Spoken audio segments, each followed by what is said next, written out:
Olá, pessoal do primeiro ano. Vamos à nossa quarta videoaula, a última, né, para a nossa primeira avaliação do segundo bimestre, a última. Hoje eu vou falar de forma mais resumida, até porque eu não vou cobrar tudo, sobre força elástica e força de atrito, certo? A da força elástica, ela começa na página 27 do livro de vocês, certo?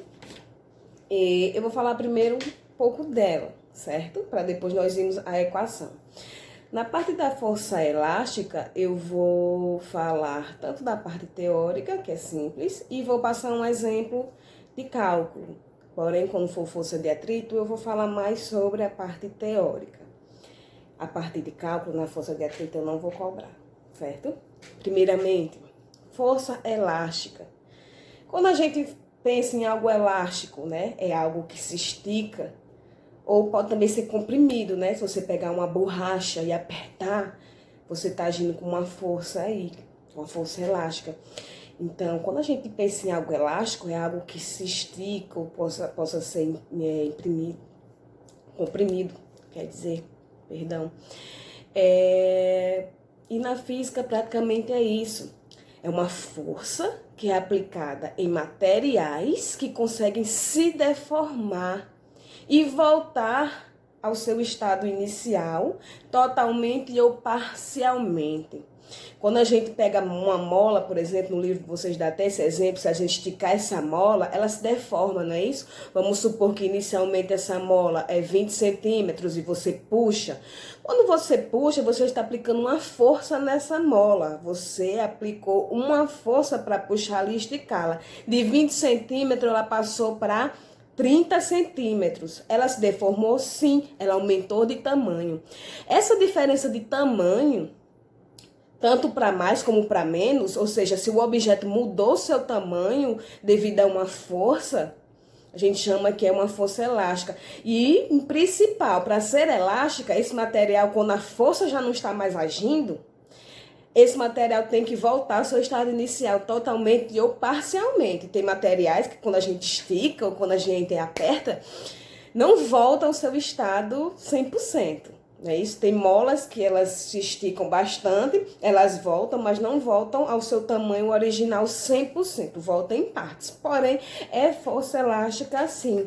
No livro de vocês, tem um enunciado real da força elástica que diz que é uma grandeza vetorial, então a gente já sabe que tem módulo, sentido e direção, resultante da deformação de um corpo ou material elástico, que pode restituir seu formato natural após ser deformado, cessada a força que a deforma. A força elástica tem a mesma direção, mas sentido oposto à deformação.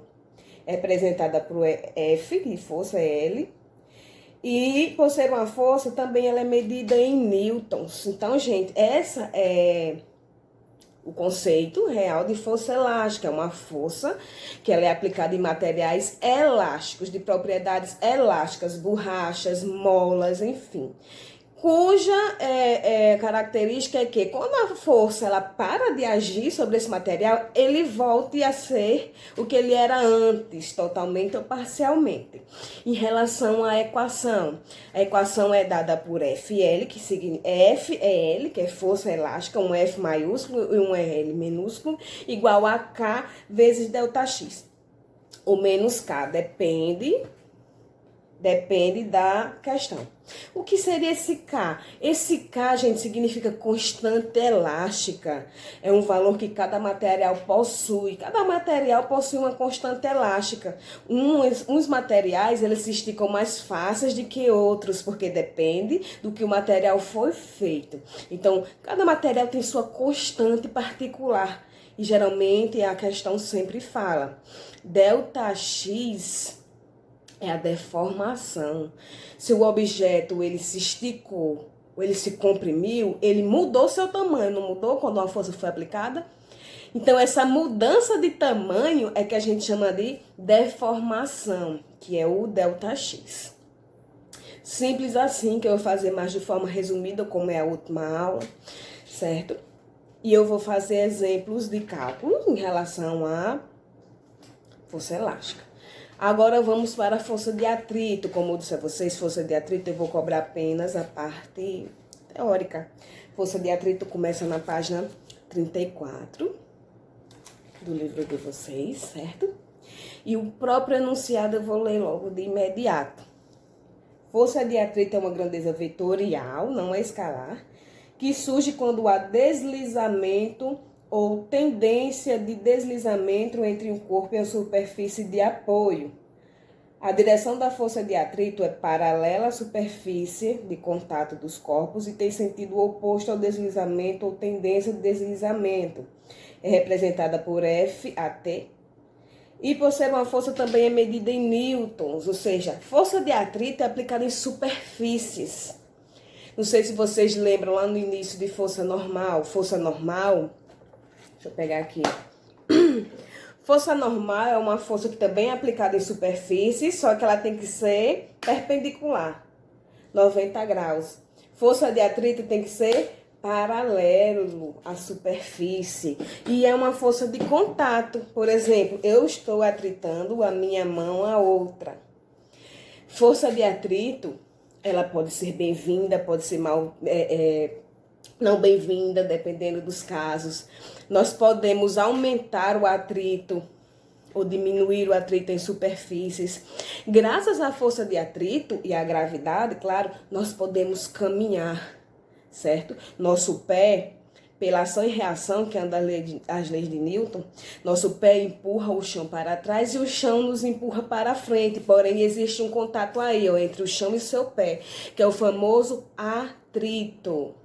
Asteroide, quando entra na superfície terrestre, né, aquela cauda brilhante, nada mais é do que quando ele entra na superfície, em contato com as partículas que compõem o ar, ele se desintegra. Um carro, quando ele está andando na rodovia, numa estrada, ele é atritado também pelo ar. Eu disse a vocês, a gente pode aumentar ou diminuir o atrito. Como é que a gente aumenta o atrito de uma superfície? Deixando ela mais rugosa, deixando ela mais irregular. É tanto que rampas de acesso, por exemplo, tem sempre aquelas faixas pretas, que parecem umas lixas pretas. Para quê? Para aumentar o atrito entre o nosso pé e o chão e fazer com que a gente não escorregue. Você está aumentando o atrito. Chamam-se rampas antiderrapantes. Nós podemos diminuir o atrito de uma superfície? Podemos diminuir o atrito colocando, por exemplo, água e sabão no chão. A gente escorrega mais fácil. Óleo. Então, superfícies no qual a gente escorrega mais fácil, a gente diz que o atrito diminuiu. Superfícies que nós temos dificuldade de deslizar, a gente diz que o atrito aumentou. Atrito é estudado até em medicina nas articulações, por exemplo, no joelho. Tem um líquidozinho no joelho que faz com que nosso joelho não se desgaste um osso com o outro para diminuir o atrito. Na mecânica de carros, automóveis, o óleo que eles colocam também em motores, em peças, é também para diminuir o atrito entre uma peça e outra e para que não haja tanto desgaste. E o atrito, gente, como eu disse a vocês, serve para nos locomovermos, para nós andarmos. Então, essa parte é mais teórica. Eu vou agora passar para a parte de cálculo em relação à força elástica, dada pela equação força L, que é força elástica, igual a K, que é a constante, vezes ΔX, que é a deformação. Vamos lá? Bora lá, pessoal do primeiro ano. Aqui eu coloquei um exemplo apenas, certo? De força elástica, que nesse caso vocês não vão procurar força elástica de fato. Vocês vão procurar K, que é a constante, olha. Temos uma mola que com uma força de 10 newtons se deforma 6 centímetros. Qual o valor da sua constante? Gente, ele já está dando a força, que é 10. Igual. K é a constante, que eu não tenho. ΔX é a deformação, que é 6 centímetros, que eu tenho que transformar em metros. Então, fica 0,06 metros ou 6 vezes 10 elevado a menos 2 metros. Eu posso usar por extenso ou eu posso usar o prefixo. Eu vou usar o prefixo, certo, gente?